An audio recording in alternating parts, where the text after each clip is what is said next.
नमस्कार मित्रों, स्वागत है आपका। आज हम लोग कंटिन्यू करते हैं लोअर पीसीएस के लिए कुछ इंपॉर्टेंट फैक्ट्स देखते हैं। आज हम लोग साइंस एंड टेक्नोलॉजी यानी विज्ञान और प्रौद्योगिकी से संबंधित जो है कुछ प्रमुख फैक्ट्स देखेंगे जो सामान्य से फैक्ट्स हैं और सीधे सीधे एग्जाम में पूछ लिए जाते हैं। बहुत ज़्यादा डिस्क्रिप्शन की इसमें आवश्यकता नहीं, बस आपको ये करना है कि ध्यान से इस वीडियो को पूरा देखना है और वीडियो को देखेंगे। उसके बाद जब आपको पीडीएफ प्रोवाइड कर दी जाएगी, एक बार उससे रिवीजन कर लेंगे तो आपको सब चीज़ें याद आ जाएंगी। पूरी जो है ये जो क्वेश्चन है, जो तथ्य हैं, ये सभी जो है वन लाइनर फॉर्मेट में हैं। तो चलिए स्टार्ट करते हैं, शुरुआत करते हैं आज के पहले जो है उससे। तो शरीर के आंतरिक अंगों की जांच के लिए एक नई टेक्निक खोजी गई है।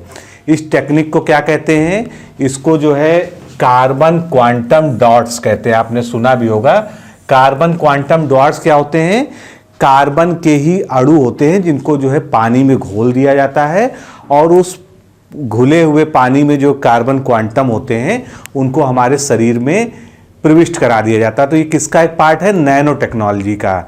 नैनो टेक्नोलॉजी के माध्यम से कार्बन क्वांटम डॉट्स को शरीर में अंदर भेज दिया जाता है और बाहर जो है स्कैनर जो उपकरण होते हैं उसकी सहायता से जो है हम शरीर के आंतरिक अंगों की जांच कर सकते हैं कि कौन सा अंग रोगग्रस्त है, कहीं पे ट्यूमर बन रहा है या कैंसर सेल्स हैं।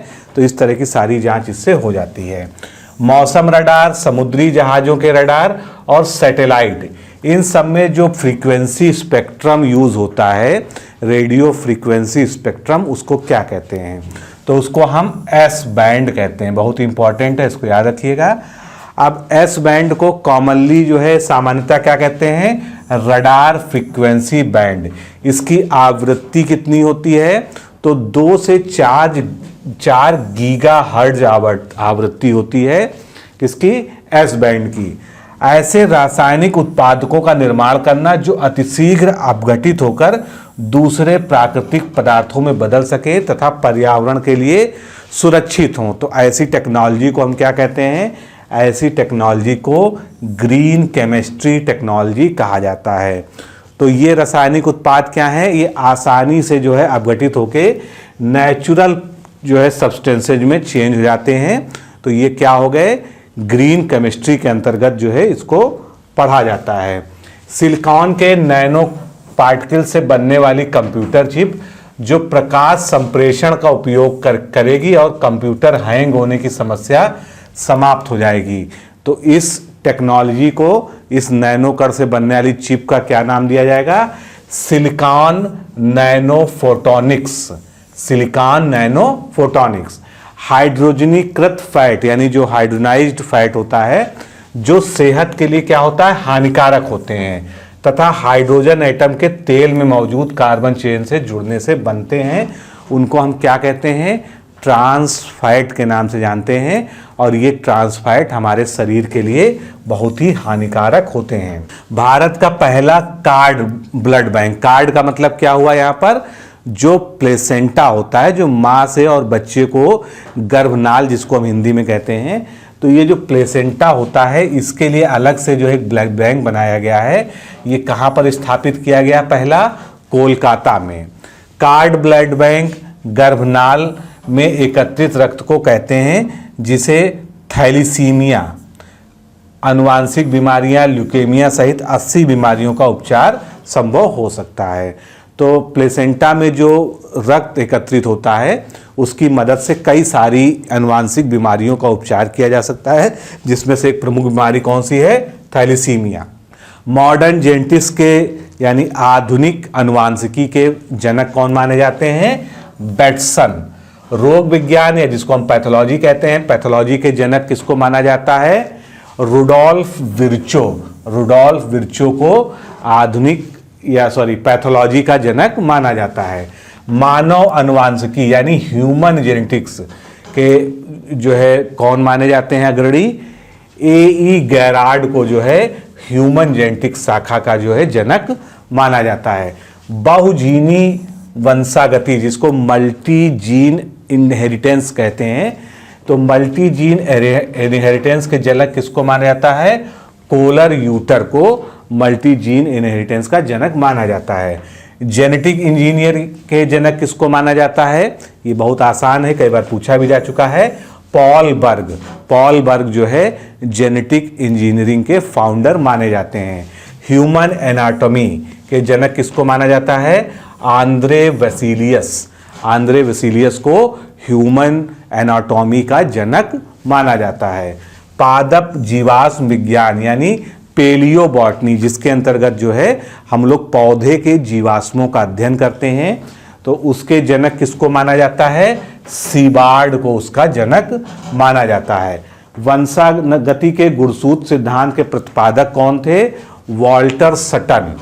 इन्होंने 1902 में जो है गुणसूत्र सिद्धांत यानी क्रोमोसोमल थ्योरी ऑफ इनहेरिटेंस प्रतिपादित किया था। डीएनए का एक्सरे एनालिसिस किसके द्वारा किया गया था? MHF विल्किंस द्वारा डीएनए का एक्सरे एनालिसिस सर्वप्रथम किया गया था। टीआरएनए, जिसको हम फुल फॉर्म क्या है? ट्रांसफर आरएनए, जो प्रोटीन सिंथेसिस के दौरान जो है महत्वपूर्ण भूमिका अदा करता है। तो ट्रांसफर आरएनए की खोज किसके द्वारा की गई थी? रॉबर्ट हॉली। यहाँ पर होली लिखा, कहीं पर का हॉली, इसको आप पढ़ सकते हैं। आगे देखते हैं, मानव जीनोम परियोजना यानी ह्यूमन जीनोम प्रोजेक्ट का नेतृत्व किसने किया था? तो ह्यूमन जीनोम प्रोजेक्ट का जो नेतृत्व किया था डॉक्टर फ्रांसिस कॉलिंस ने किया था, और ये ब्रिटेन के जो है बायोलॉजिस्ट हैं। एनिमल क्लोनिंग के जनक किसको माना जाता है? बिंग्स एंड किंग को एनिमल क्लोनिंग का जनक माना जाता है। प्लांट टिश्यू कल्चर की खोज किसके द्वारा की गई थी? प्लांट टिश्यू कल्चर की खोज रॉबर्ट वीनबर्ग के द्वारा की गई थी, जो कि जो है यूएसए के एक साइंटिस्ट थे। प्रथम परख नीली शिशु यानी फर्स्ट टेस्ट ट्यूब बेबी के जन्मदाता कौन थे? स्ट्रेप्टो एंड एडवर्ड, जो ब्रिटेन के थे। 1978 में जो है पहला परख नली शिशु यानी फर्स्ट टेस्ट ट्यूब बेबी इनके द्वारा उत्पन्न किया गया था। डीएनए फिंगर प्रिंटिंग विधि का विकास किसके द्वारा किया गया? तो डीएनए फिंगर प्रिंटिंग जो है, जो फॉरेंसिक साइंस की एक जो है बहुत रीढ़ मानी जाती है, ये डॉक्टर एलेक जेफ्रेक के द्वारा जो है इसका विकास किया गया था। जय किसान, जो कि क्या है? एक सूखा रोधी और अगैती सरसों की प्रजाति है। तो इस जय किसान का विकास किसके द्वारा किया गया है? बीएल चोपड़ा, जो कि भारतीय वैज्ञानिक हैं और ये पूसा संस्थान के कृषि वैज्ञानिक हैं। इनके द्वारा जो है जय किसान नामक एक सूखा रोधी और अगैती सरसों की प्रजाति यानी किसकी जो है? अगैती सरसों की एक प्रजाति है। पैंजीनवाद या पैंजेनेसिस मत के प्रतिपादक कौन थे? Charles Darwin. तो ये पैंजीनवाद है क्या? थोड़ा सा ये भी आपको जानना चाहिए था। डार्विन के अनुसार जो है जितने भी हमारे अंग हैं शरीर के, वो छोटे छोटे जो है एनिमिक्यूल्स जो है उत्पन्न करते हैं, और ये जर्मिक्यूल्स इसको भी कहा गया। तो ये जर्मिक्यूल्स जो है ये सीधे सीधे हमारे गैमीट्स में, यानी अगर मानव की बात की जाए यानी मनुष्य की बात की जाए, तो स्पर्म में जो है अगर मेल है और फीमेल है तो ओवम में, तो ये जर्मिक्यूल्स उसमें होते हैं, और यही जर्मिक्यूल्स के माध्यम से जो है पीढ़ी दर पीढ़ी जो है शारीरिक बनावट की रचना पहुंचती है। तो ये सिद्धांत जो है एक हाइपोथेसिस ही रही, क्योंकि इसके पीछे बहुत बड़ा कोई वैज्ञानिक आधार नहीं था। तो फिलहाल आपको ये जानना जरूरी है कि ये जो पैंजीनवाद है इसके प्रतिपादक कौन है? Charles Darwin. इंडोक्राइनोलॉजी यानी अंतःस्रावी ग्रंथि का अध्ययन करने वाला विज्ञान जो है, इसके जनक कौन है? थॉमस एडिसन को जो है इंडोक्राइनोलॉजी का फादर माना जाता है। एक कीट होता है मंगलॉस कीट, तो ये कीट पाया जाता है किस पे? इंडियन चेरी पे। इंडियन चेरी को लसूढ़ा या लिटोरा भी कहते हैं। तो इंडियन चेरी यानी भारतीय चेरी के पत्तों पर जो है ये मंगलॉस कीट पाया जाता है। प्रथम राष्ट्रीय विज्ञान नीति यानी first national science policy India की कब बनी थी? 4 मार्च 1958 को बनी थी, और इसी पॉलिसी के तहत मानव संसाधन परिषद का गठन किया गया था। नई राष्ट्रीय प्रौद्योगिकी नीति जो है नेशनल टेक्नोलॉजी पॉलिसी कब आई? 1993 में आई। नई विज्ञान एवं प्रौद्योगिकी और नवोन्मेष यानी इनोवेशन नीति अभी हाल ही में आई, कब? 2013 में। तो ये सबसे रिसेंट है, इसमें अमेंडमेंट्स होते रहते हैं। पृथ्वी विज्ञान मंत्रालय का गठन कब किया गया था? 12 जुलाई 2006 को पृथ्वी विज्ञान मंत्रालय का गठन किया गया था। अब पृथ्वी आयोग की बात कर ले तो पृथ्वी आयोग बना था 9 जनवरी 2007 को। वैज्ञानिक अनुसंधान एवं प्राकृतिक संसाधन मंत्रालय की स्थापना कब हुई थी? 1951 में वैज्ञानिक अनुसंधान एवं प्राकृतिक संसाधन मंत्रालय की स्थापना हुई थी। वैज्ञानिक एवं औद्योगिक अनुसंधान परिषद, जिसको हम पॉपुलरली CSIR के नाम से जानते हैं, यानी council of scientific research and industrial research, council of scientific and industrial research, ये कब स्थापित हुआ था? 1942 में। 4 नए सुपर हैवी तत्व जो 1 दिसंबर 2016 को खोजे गए थे, आवर्त सारणी में आधिकारिक रूप से उनको शामिल किया गया था। तो इनका परमाणु क्रमांक क्या है, नाम क्या है? तो निहोनियम, इसका परमाणु क्रमांक कितना है? एटॉमिक नंबर 113 है। और NH से इसको डिनोट करते हैं हम। 115 पे कौन सा हो जाएगा? मास्कोवियम, इसको MC से डिनोट करते हैं। 117 पे टेनेसाइन, इसको TS से डिनोट करते हैं। और 118 पे ओजोनेसन, जिसको OG से हम डिनोट करते हैं। विश्व का प्रथम क्वांटम संचार उपग्रह जो कि 16 अगस्त 2016 को चीन के द्वारा प्रक्षेपित किया गया था, इसका नाम क्या है? तो इस क्वांटम संचार उपग्रह का नाम था मिसियस या मोजी। ये चीन के 5वीं शताब्दी के एक दार्शनिक के नाम पर इनका नाम रखा गया था। 29 अगस्त 2016 को पहली बार अंतरिक्ष में DNA सीक्वेंसिंग प्रतिपादित की गई। तो ये DNA सीक्वेंसिंग किसके द्वारा प्रतिपादित की गई? नासा ने जो है ये एफर्ट किया था। Indian institute of plasma research, ये एक इंस्टीट्यूट है जहां पर प्लाज्मा पे रिसर्च होता है। तो ये प्लाज्मा रिसर्च इंस्टीट्यूट कहां पर है? गांधीनगर, गुजरात में। Inter university centre for astronomy and astrophysics, ये कहां पर है? पुणे में। Raja Ramanna centre for advance technology कहां पर स्थापित है? तो ये Raja Ramanna advance technology centre कहां पर है? इंदौर में है। लीगो का आप फुल फॉर्म जानते होंगे, पूछा भी जा चुका है। Advance laser interpreter gravitational wave observatory, ये एक्चुअल में वेधशाला है जो ग्रेविटेशनल तरंगों को यानी गुरुत्वीय तरंगों की खोज के लिए स्थापित की गई थी। और विर्गो, दोनों एक ही काम के लिए। इनके द्वारा गुरुत्वीय तरंगों का प्रथम पर्यवेक्षण कब किया गया? 11 फरवरी 2016 को। रिज नेशनल लेबोरेटरी में वैज्ञानिक अर्नब बनर्जी के नेतृत्व में वैज्ञानिकों ने पदार्थ की एक नई अवस्था, अब तक हम लोग जो है 5 अवस्थाएं जानते हैं, तो अब एक छठी अवस्था भी आ गई है। इलेक्ट्रॉन के टुकड़ों में टूटने से बनी खोजी गई। एक्चुअल में अभी इसको हम आधिकारिक नहीं मान सकते क्योंकि इस तरह की रिसर्च चलती रहती है, लेकिन ये जो है एक अगली अवस्था हो सकती है जिसको नाम दिया गया है क्वांटम स्पिन लिक्विड। ये कैसे बनती है? जब इलेक्ट्रॉन टूट जाता है उससे जो अवस्था बनती है उसको हम क्वांटम स्पिन लिक्विड कहते हैं। विश्व की सर्वाधिक काली धातु कौन सी है? वंटा ब्लैक, इसको SVIS भी कहते हैं, नाम जरूर याद रखिएगा। वंटा ब्लैक, इसकी खासियत क्या है? ये इतनी ज़्यादा काली है कि 99.8% सूर्य का प्रकाश ये अवशोषित कर लेती है, यानी इससे जो है केवल 0.2% प्रकाश ही परावर्तित होता है। तो इसका जो है सबसे ज़्यादा काली है ये। सफ़र क्या है? System for air quality weather forecasting and research, ये प्रथम भारतीय गुणवत्ता एवं मौसम पूर्वानुमान अनुसंधान प्रणाली का नाम है। ART टेक्निक, तो ART का फुल फॉर्म जानिए पहले। असिस्टेड रिप्रोडक्शन टेक्नोलॉजी, ये किसके लिए लाई गई है? बांझपन एवं अप्रजनकारिता के उपचारों के लिए ART स्कीम, ART टेक्निक लाई गई है।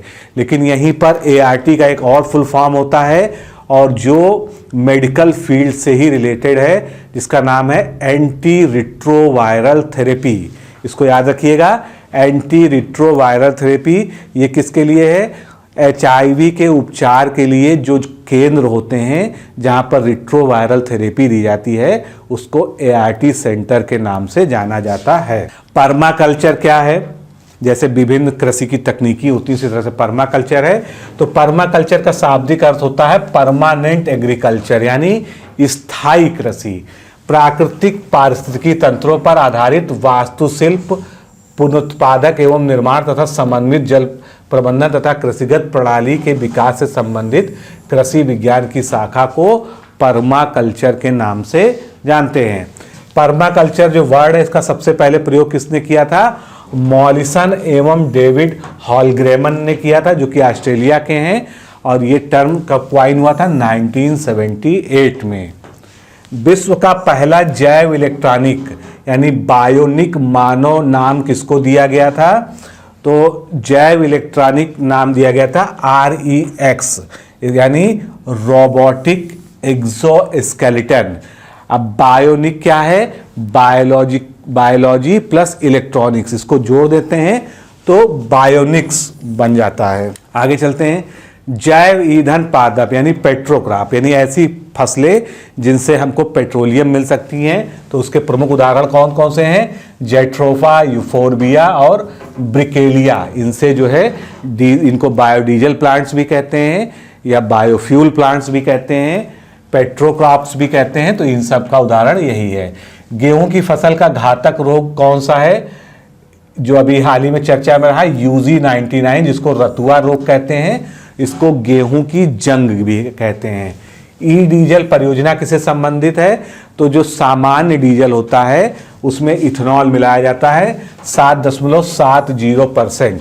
तो सामान्य डीजल में एथेनॉल मिलाने को जो है ई डीजल परियोजना कहा जाता है। विश्व का सबसे बड़ा रोबोटिक झुंड, जिसमें कितने रोबोट हैं? 1024 रोबोट हैं, छोटे छोटे मिनी रोबोट्स हैं। इनको नाम दिया गया है किलोबोट्स। याद रखिएगा, ये किलोबाइट्स नहीं है, किलोबोट्स हैं। लेकिन आपको अगर संख्या याद रखनी हो 1024, तो आप बाइट से जो इसको जोड़ सकते हैं। जीवन के लिए आवश्यक तत्व की मान्यता किसको मिली है अभी हाल ही में? ब्रोमीन को। ब्रोमीन को भी जीवन के लिए आवश्यक तत्व कहा गया है और इसका परमाणु क्रमांक कितना है? 35 है। तो इस प्रकार से मानव जीवन के लिए अपरिहार्य तत्वों की अब कुल संख्या कितनी हो गई है? 28। ये मोस्ट इसेंशियल एलिमेंट्स हैं जो मानव जीवन को चलाने के लिए आवश्यक हैं। इनकी संख्या 28 हो गई है। 2G बायोफ्यूल क्या होते हैं? ये द्वितीय पीढ़ी के जैव ईंधन होते हैं। 2G जैव ईंधनों का निर्माण गैर खाद्य बायोमास जैसे कि सेलुलोज, हेमीसेलुलोज, लिग्निन, काष्ठीय फसलें, कृषि अपशिष्ट से किया जाता है। 2G बायोफ्यूल का प्रमुख उदाहरण कौन सा है? एक उदाहरण क्या है इसका? Cellulosic ethanol. याद रखिएगा, सेलुलोजिक एथेनॉल क्या है? 2G बायोफ्यूल का एक प्रमुख उदाहरण है। इंस्पायर कार्यक्रम क्या है? Innovation in science pursuit for inspire research. तो ये विज्ञान के क्षेत्र में जो है इनोवेशन को प्रमोट करने के लिए चलाया गया है। विज्ञान के क्षेत्र में देश की प्रतिभाओं को आकर्षित करने हेतु भारत सरकार का ये नव प्रवर्तनकारी कार्यक्रम है। अब इसके 3 अंग हैं, ये तीनों अंग इंपॉर्टेंट हैं। एक को कहते हैं सीड्स। सीड्स का मतलब scheme for early attraction of talents. फिर सी आ गया स्कॉलरशिप फॉर हायर एजुकेशन, और कहा गया assured opportunity for research career, यानी जो भी युवा लोग जो है इस ओर जाना चाहते हैं उनको जो है उनके टैलेंट को बढ़ाने के लिए स्कॉलरशिप मिलेगी जिससे वह हायर एजुकेशन प्राप्त कर सकें। साथ में उसको अश्योर्ड अपॉर्चुनिटी भी दी जा रही है कि आपको रिसर्च कार्यक्रम में शामिल किया जाएगा।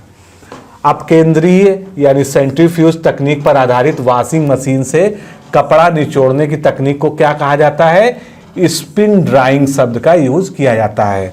वॉशिंग मशीन में कपड़ों को बार बार ऊपर से नीचे पलटकर सुखाने की तकनीक का जो है स्पेसिफिक नाम क्या है? तो इसका स्पेसिफिक नाम है टंबल ड्राइंग। टंबल ड्राइंग कहते हैं इसको। ऐसे कृत्रिम द्रव्य जिनका गुणधर्म यानी प्रॉपर्टी प्रकृति में मौजूद द्रव्यों से अलग होता है तथा ये ना तो प्रकाश परिवर्तित करते हैं और ना ही अपरिवर्तित करते हैं, अतः ये किसी भी वस्तु को अदृश्य बनाने की क्षमता रखते हैं। यानी एक ऐसा मटेरियल जिस पे प्रकाश गिरता है तो उसको परावर्तित भी नहीं करते और उसको अपवर्तित भी नहीं करते हैं। जब प्रकाश परावर्तित नहीं होगा तो हमारी आंखों तक नहीं पहुंचेगा तो हम उस मटेरियल को देख नहीं पाएंगे, यानी वो वस्तु अदृश्य हो जाएगी। तो ऐसी जो है मटेरियल का क्या नाम दिया गया है? मेटा मटेरियल्स, जिन पे रिसर्च चल रही है अदृश्य जो है मटेरियल बनाने के लिए, उनको जो स्पेसिफिक नाम दिया गया है मेटा मटेरियल्स। अगला प्रश्न देखते हैं, फैक्ट। चौथा सर्किल एलिमेंट, जैसे कि रजिस्टर होता है, इंडक्टर होता है और कैपेसिटर होता है। इसके अलावा चौथा सर्किल एलिमेंट जो कंप्यूटर में यूज होगा उसका नाम क्या दिया गया है? मेमोरी स्टार्ट, यानी जिसका प्रयोग फ्लैश ड्राइव के स्थान पर कंप्यूटर में किया जाएगा। फ्लैश ड्राइव क्या होता है? जैसे हमारी पेन ड्राइव होती है, ये फ्लैश ड्राइव का उदाहरण होती है। मेमोरी स्टार का विकास किसके द्वारा किया गया है? HP कंपनी के द्वारा किया गया है 2007 में। पोषण एवं आनुवांशिक रूप से संशोधित मिल्क, यानी दूध को जो है संशोधित किया गया है, उसमें पोषण पदार्थों को बढ़ाया गया है। तो जो राष्ट्रीय डेयरी संस्थान करनाल के द्वारा तैयार किया गया उसका नाम क्या दिया गया है? डिजाइनर मिल्क उसको कहा गया है। अब इसकी विशेषता क्या है डिजाइनर मिल्क की? इसमें फैट की यानी वसा की मात्रा बहुत कम होती है और प्रोटीन की मात्रा ज्यादा होती है। भारतीय कृषि अनुसंधान संस्थान के वैज्ञानिकों द्वारा खोजा गया दुनिया का सबसे छोटा कीड़ा कौन सा है? मंगलॉस, जिसके बारे में हमने भी बात की गई थी कि इंडियन चेरी के पत्तों पर यह पाया जाता है। तो ये मंगलॉस जो है इसकी लंबाई कितनी है? 200 माइक्रोन है मात्र। ऐसे खाद्य पदार्थ जिनमें शरीर के लिए लाभदायक जिंदा बैक्टीरिया या अन्य माइक्रोब यानी सूक्ष्म जीव होते हैं, उनको क्या कहते हैं हम? Probiotic food. जो शरीर के लिए लाभप्रद बैक्टीरिया होते हैं उनको उनमें डाल दिया जाता है जिससे वो हमारे पेट में पहुंच जाए, क्योंकि बहुत सारे बैक्टीरिया जो है हमारे पेट में जो है विटामिन बी का जो है सिंथेसिस करते हैं, इसलिए उनकी आवश्यकता होती है हमारे पेट में। प्रोबायोटिक फूड के प्रमुख बैक्टीरिया कौन कौन से हैं? जैसे लैक्टिक एसिड बैक्टीरिया, विफिडो, ईस्टर और बेसिल्ली, ये सभी जो है क्या है? प्रोबायोटिक फूड में पाए जाने वाले बैक्टीरिया हैं। शरीर का असंतुलित शारीरिक एवं मानसिक विकास जिसमें एक बालक अपनी उम्र से कई गुना उम्र का नजर आता है, उसको क्या कहते हैं? प्रिजोरिया सिंड्रोम। प्रिजोरिया सिंड्रोम का बेस्ट एग्जाम्पल क्या है? अगर आप लोगों ने पा फिल्म देखी होगी जो अमिताभ बच्चन की फिल्म थी, तो उसमें क्या होता है? बच्चा तो छोटा होता है लेकिन वो अपनी उम्र से जो है कई गुना जो है ज़्यादा उम्र का नज़र आता है। ये पा फिल्म में जो है इस तरह से दिखाया गया था। और उस उसका जो है किरदार का नाम क्या था? ऑरो। ई कोलाई बैक्टीरिया की खोज किसके द्वारा की गई थी? थियोडोर इस्चेरिचिया, और इन्हीं के नाम पर जो है इस्चेरिचिया कोलाई उसका नाम यानी ई कोलाई दिया गया है। मानव शरीर में कृत्रिम अंगों को लगाकर प्राकृतिक अंगों की भांति उसकी संचालन क्षमता विकसित करने की टेक्निक को क्या कहते हैं? बायोनिक्स कहते हैं। बायोनिक्स को कैसे बनाया गया है? Biology plus electronics. तो बायो वहां से लिया और निक यहां से ले लिया, दोनों को मिलाकर बायोनिक्स शब्द को जो है गढ़ा गया है। ऐसा बैक्टीरिया जिस पर किसी भी प्रकार की एंटीबायोटिक कार्य नहीं करता है उसको हम क्या कहते हैं? उसको हम सुपर बग का नाम देते हैं। और ये सुपर बग कौन सा है? एंडियम 1। एंडियम 1 का full form new Delhi metallo लैक्टोमो 1 है। दुधारू पशुओं की घातक बीमारी जो रिंडर पेस्ट होती है वो किस वायरस के वजह से होती है? मॉर्बिली वायरस की वजह से रिंडर पेस्ट बीमारी दुधारू पशुओं में होती है।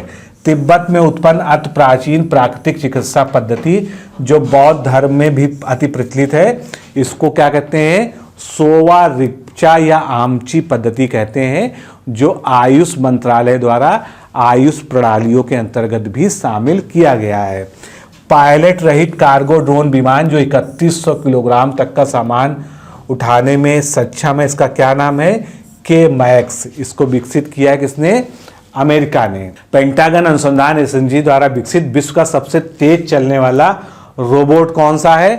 तो सबसे तेज चलने वाला रोबोट का नाम दिया गया है चीता, और इसकी चाल कितनी है? 29 किलोमीटर प्रति घंटा। तो बहुत तेज है। अगर रोबोट के साथ देखें, जर्म सेल कैंसर या ट्यूमर, जिसको कैंसर ट्यूमर कहते हैं, जिससे भारतीय क्रिकेटर युवराज सिंह प्रभावित हुए थे, इसका स्पेसिफिक नाम क्या है? तो इसका नाम है सेमिनोमा।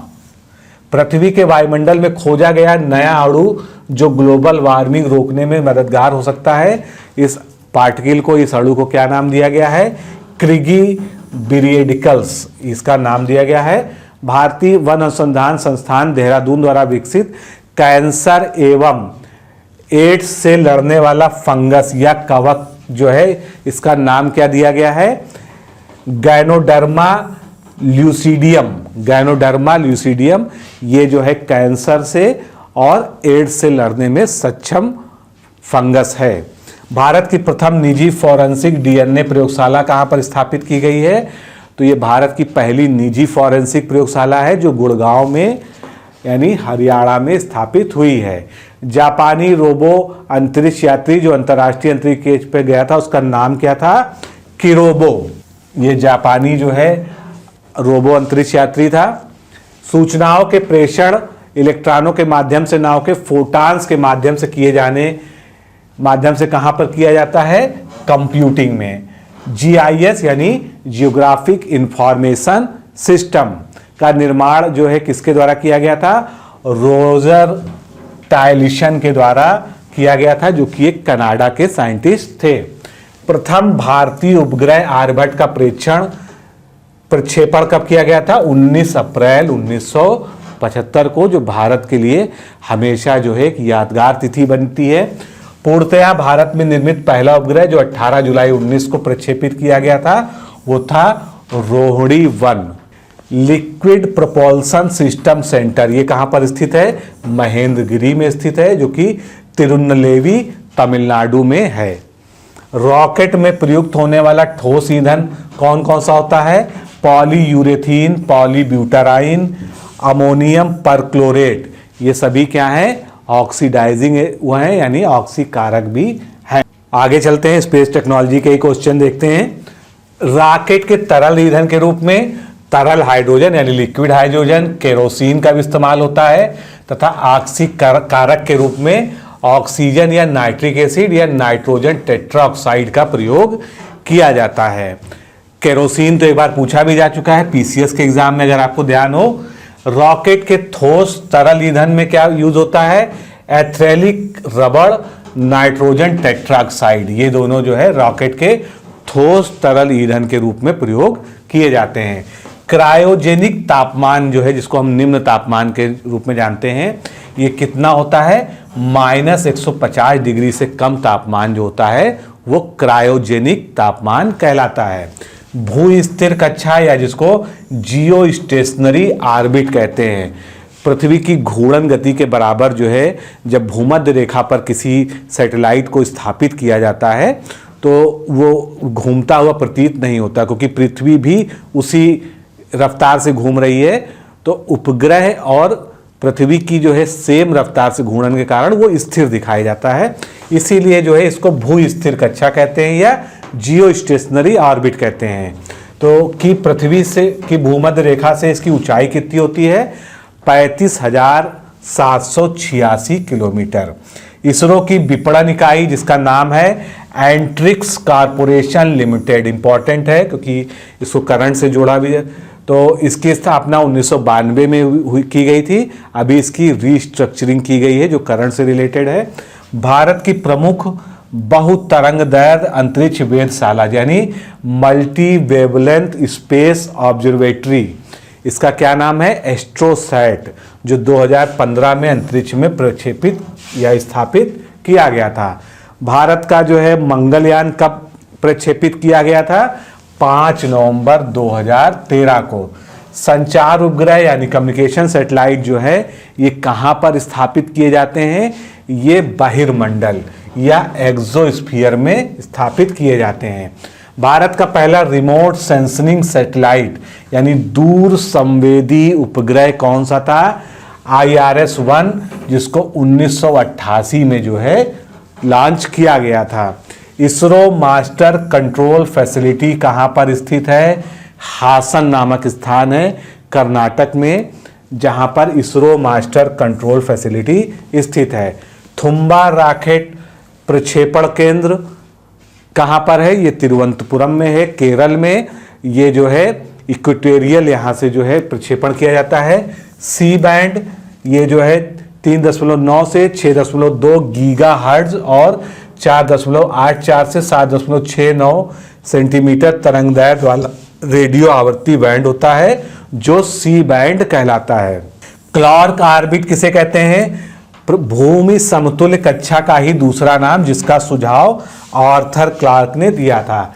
यानी जो हम भू स्थिर ऑर्बिट या कक्षा कहते हैं, उसी का एक और नाम है क्लार्क ऑर्बिट, जिसका सुझाव जो है आर्थर क्लार्क नामक जो है स्पेस साइंटिस्ट के द्वारा दिया गया था। EIRP का पूरा नाम क्या है? इक्विवेलेंट इसोट्रॉपिक रेडिएटेड पावर, यानी समान समरूपी विकिरण ऊर्जा। इलेक्ट्रोजेट किसे कहते हैं? इंपॉर्टेंट है। इलेक्ट्रोजेट जो है विषुवतीय रेखीय क्षेत्र में इलेक्ट्रॉनों की बौछार की जो घटना देखने में आती है, उसको इलेक्ट्रोजेट नाम से जानते हैं। भारत का पहला प्रायोगिक उपग्रह कौन सा था? एप्पल था। भारत के प्रथम मौसम उपग्रह का नाम क्या था? मेटसैट, जिसको बाद में कल्पना 1 नाम दे दिया गया था। भारत के प्रथम दूर संवेदी उपग्रह यानी रिमोट सेंसिंग सैटेलाइट, जिसका नाम RS-1 था, ये 17 मार्च 1988 को लॉन्च हुआ था। भारत का प्रथम शैक्षणिक यानी एकेडमिक सैटेलाइट कौन सा था? इसका नाम था एडुसैट। भुवन क्या है? ये इसरो का एक पृथ्वी विषयक पोर्टल है, जिसमें 3D फोटो लेने की क्षमताएं हैं। इसरो की स्थापना 1969 में हुई थी। आधुनिक जैव प्रौद्योगिकी यानी मॉडर्न बायोटेक्नोलॉजी की कल्पना किसने की थी? हॉल्डेन ने 1870 में। आणविक जीव विज्ञान यानी मॉलिक्यूलर बायोलॉजी जो टर्म है, इसको क्वाइन किसने किया था? वॉरेन वीवर ने किया था 1948 में। नलिकाओं में पौधे उगाने की टेक्निक जो है, इसको क्या कहते हैं? एरोपोनिक्स कहते हैं। जिस तरह से पानी में जो है जो पौधे उगाए जाते हैं, उनको हाइड्रोपोनिक्स कहते हैं, और हवा में नलिकाओं में उगाने की टेक्निक को एरोपोनिक्स कहते हैं। राष्ट्रीय प्रतिरक्षा विज्ञान संस्थान यानी नेशनल इम्यूनाइजेशन साइंस इंस्टीट्यूट, ये कहाँ पर है? नई दिल्ली में है। DNA फिंगर प्रिंटिंग और डायग्नोसिस सेंटर कहाँ पर है? हैदराबाद में है। जैव संसाधन एवं सतत विज्ञान संस्थान कहाँ पर स्थापित है? मणिपुर में है। सामान्य कोशिका को एसिड में डुबाकर उसे प्लूरिपोटेंट बनाने की तकनीक को क्या कहा जाता है? एसिड बाथ कहते हैं। इंपॉर्टेंट है ये भी। प्लूरिपोटेंट कोशिका होती क्या है? अब इस चीज को जानिए। तो ऐसी कोशिकाएं जो विभाजित होकर जीव के सभी प्रकार के अंगों का निर्माण कर सकती हैं, उनको प्लूरिपोटेंट कहते हैं। एक क्लोन भैंस जिसे राष्ट्रीय डेयरी अनुसंधान संस्थान करनाल के वैज्ञानिकों ने विकसित किया था, उसका नाम क्या दिया गया था? गरिमा सेकेंड। बायोचिप क्या होते हैं? एक चिप जिनमें इलेक्ट्रॉनिक सर्किट की जगह जैविक पदार्थ जैसे DNA, RNA और प्रोटीन का इस्तेमाल किया जाता है। यानी इन चिपों में DNA, RNA या प्रोटीन लगी होती है। इनको हम बायोचिप के नाम से जानते हैं। प्रौद्योगिकी जिसमें आनुवांशिक रोगों की पूर्व सूचना प्राप्त की जाती है, उन्हें जेनिको प्रौद्योगिकी के नाम से यानी जेनिको टेक्नोलॉजी के नाम से जाना जाता है। विषाणुओं में प्रोटीन संश्लेषण को रोकने वाला प्रोटीन कौन सा होता है? तो विषाणुओं में प्रोटीन संश्लेषण को रोकता है इंटरफेरॉन। एथनॉल के व्यावसायिक उत्पादन में किस खमीर या ईस्ट का प्रयोग सामान्यतः किया जाता है? तो उसका नाम क्या है? Saccharomyces cerevisiae. सैक्रोमाइसिस सेरेविसी, इससे जो है खमीर एथनॉल का जो है कमर्शियल उत्पादन हो सकता है। राष्ट्रीय जैविक कृषि केंद्र कहाँ पर है? ये उत्तर प्रदेश के गाजियाबाद में है। DNA को सर्वप्रथम अंतःपात्र यानी इन विट्रो यानी परख नली के अंदर, अगर आप दूसरे शब्दों में कहें, इन विट्रो का अर्थ होता है प्रयोगशाला में परख नली या अन्य उपकरण में बनाया था। तो किसने बनाया था? आर्थर कॉनबर्ग ने ये बनाया था। रेडियो एक्टिविटी की मापन इकाइयां कौन सी होती हैं? क्यूरी, रोंटगेन, रैड और रैम, ये सबसे जो है रेडियो एक्टिविटी का लेवल नापा जाता है। नैनो टेक्नोलॉजी के अंतर्गत नैनो पदार्थ बनाने हेतु प्रयुक्त पद्धतियां कौन सी हैं? तो इनका नाम क्या है? टॉप डाउन और बॉटम अप। टॉप डाउन और बॉटम अप नैनो टेक्नोलॉजी से जुड़े हुए शब्द हैं। पहली बार नैनो टेक्नोलॉजी शब्द का प्रयोग किसने किया था? तो ये किया था नेरियो तानीगुची ने 1974 में। बायोमेम्स, इसका फुल फॉर्म क्या होता है? Bio micro electro mechanical system, इसको हम बायोमेम्स कहते हैं। MAV क्या है? माइक्रो एरियल व्हीकल, यानी नन्हे उड़ने वाले रोबो, ये जो है MAV कहलाते हैं। भारत में NSTI यानी nano science and technology initiative का प्रारंभ कब हुआ था? वर्ष 2001 में। Jawaharlal Nehru centre for advance scientific research कहां पर स्थापित है? तो ये स्थापित है बेंगलौर में। भारत में विज्ञान एवं प्रौद्योगिकी विभाग द्वारा नैनो विज्ञान एवं प्रौद्योगिकी पर मिशन का प्रारंभ कब किया था? 3 मई 2007 को यह मिशन प्रारंभ किया गया था। नैनो कर्ण यानी नैनो ईयर द्वारा कितने डेसिबल कम तक ध्वनि को सुना जा सकता है? तो नैनो ईयर से 60 डेसिबल तक जो है कम जो है ध्वनि को सुना जा सकता है। अब जो न्यूक्लियर टेक्नोलॉजी है उनके कुछ प्रमुख केंद्र जो भारत में हैं वो कहाँ पर स्थापित हैं, इससे भी रिलेटेड क्वेश्चन आते रहते हैं। तो भाभा परमाणु अनुसंधान केंद्र आप सभी को पता मुंबई में है। इंदिरा गांधी परमाणु अनुसंधान केंद्र कलपक्कम में है। The centre for advance technology कहाँ पर है? ये इंदौर में है। वेरिएबल एनर्जी साइक्लोट्रॉन कहाँ पर है? कोलकाता में स्थापित है। एटॉमिक मिनरल डायरेक्टरेट कहाँ पर है? ये हैदराबाद में है। इंडियन रेयर अर्थ लिमिटेड, ये अलुआ नामक स्थान है केरल में, जहाँ पर रेयर अर्थ मटेरियल के बारे में खोज होती है। Electronic corporation of India limited, ये कहाँ पर है? हैदराबाद में स्थापित है। हैवी वाटर बोर्ड यानी भारी जल जो है बोर्ड कहाँ पर है? ये भी मुंबई में है। न्यूक्लियर फ्यूल कॉम्प्लेक्स हैदराबाद में स्थापित है। Board of radiation and isotope technology, ये कहाँ पर है? मुंबई में। भारत यूरेनियम निगम लिमिटेड कहाँ पर है? ये जादूगोड़ा नामक स्थान है झारखंड में, जहाँ से यूरेनियम भारत में प्राप्त होता है। Saha institute of nuclear physics कहाँ पर है? कोलकाता में, पूछा भी जा चुका है प्रश्न। हाई एल्टीट्यूड रिसर्च सेंटर कहाँ पर है? गुलमर्ग। रमन अनुसंधान केंद्र कहाँ पर स्थापित है? बेंगलुरु में। तो दोस्तों ये विज्ञान और प्रौद्योगिकी से जुड़े बहुत ही महत्वपूर्ण प्रश्न थे जो हम लोगों ने इस सीरीज में देखे। इस वीडियो को कम से कम एक बार और जो है पूरा का पूरा देख के सुन के समझ लीजिएगा। बहुत ही इंपॉर्टेंट प्रश्न थे, और जब इस तरह के प्रश्न आते हैं जो रेयर फॉर्म में होते हैं तो हम अक्सर गलतियां करते हैं। तो ये वीडियो आपके लिए बहुत महत्वपूर्ण है। इसकी PDF भी प्रोवाइड की जा रही है, आप जो है उससे पढ़ लीजिएगा। तो अभी के लिए इतना ही। नमस्कार, धन्यवाद।